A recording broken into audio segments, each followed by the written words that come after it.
صحي النهارده craving اكل ايجن. فقررت ان انا اعمل اكل ايجن. اتحمست وجبت طلبات كتير قوي، حاجات غريبه ما كنتش عارفه ان هي هي مش موجوده عادي في البيت عندي. زيت سمسم، خل رز مثلا. فعشان احلل فلوس الحاجات اللي انا صرفتها دي قررت ان انا اعمل يوتيوب فيديو واخدكم في الريسيبيز دي ان شاء الله تطلع ناجحه. المفروض ان انا بعرف، لو طلعت ريسيبي اونلاين بعرف اقلدها، فهاخدكم معايا في البروسيس دي. انا النهارده كده هحاول اعمل حاجتين ماشي. فاول حاجه ان انا اعمل ايجن سالاد. السلطه دي بتبقى عباره عن خضروات كتير وفراخ، وبيبقى فيها اسمه ايه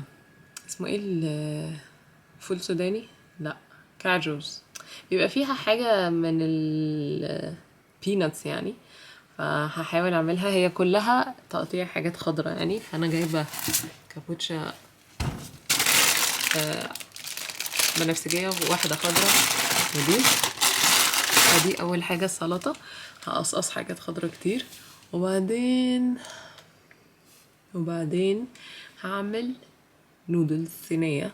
فهي انا هعملها عادي بالمكرونه بتاعه الفوتوتشيني العاديه، بس هي التركايه والفكره كلها في الصوص ان هي بتبقى صويا صوص وحاجات كده. فخلوني اخدكم معايا في التحضير. بيسكلي التحضير بتاع الاكل الصيني ده تقطيع خضار كتير جدا.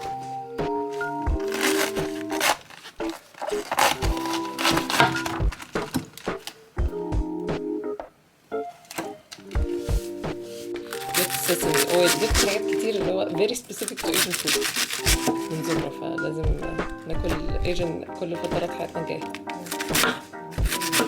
انا اصلا I love it so much، بقى غالي جدا هنعمله في البيت.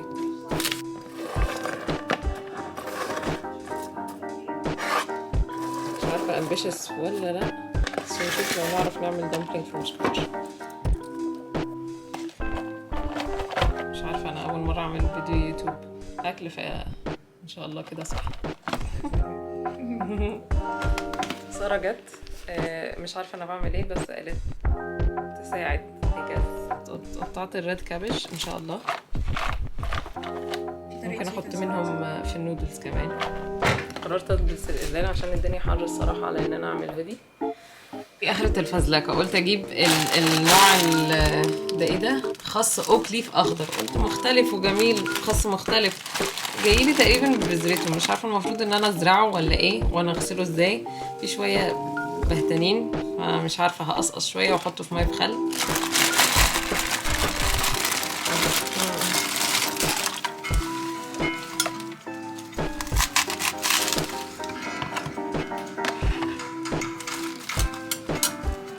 ايه ده كده ولا لا؟ بس انا لما بدور على ريسيبي بشوف الصور، مش هقرأ، لا بجيب الصورة، ودي صورة بتقول ايه هي الانجريدينتس ان شاء الله. فاحنا نعمل دي الصوص بتاعة المكرونة علشان نعمل فيها الفراخ برضو. فيلا بينا. الست المصرية ريسورسفul. انا دلوقتي هقطع الخضار بتاع النودلز. بما ان النودلز هتبقى طويلة فهقطع كل حاجة ستريبس طويلة برضو. جوليان، هقطع كل حاجة جوليان. دي مدرسة ودي مدرسة عادي.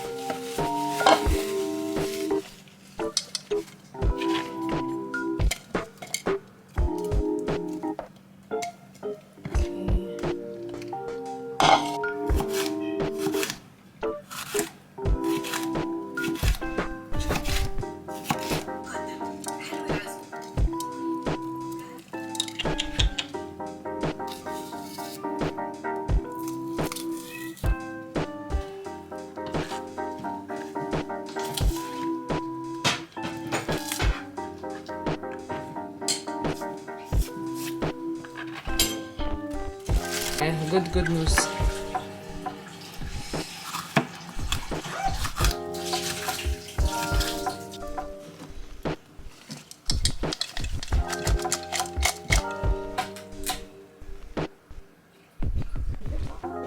ملح وفلفل وصويا صوص، توم كتير، نص معلقة.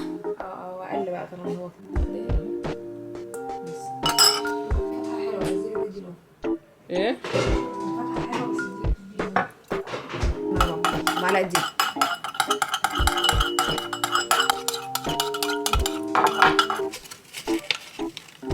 عندي سكر بني؟ عسل ممكن.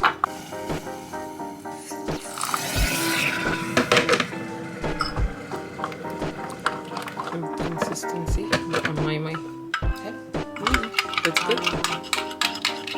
هي خل ولا ايه؟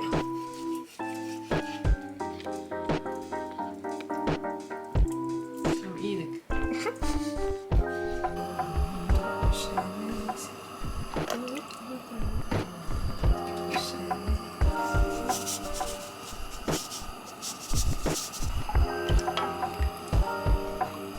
مش معقول الكومنت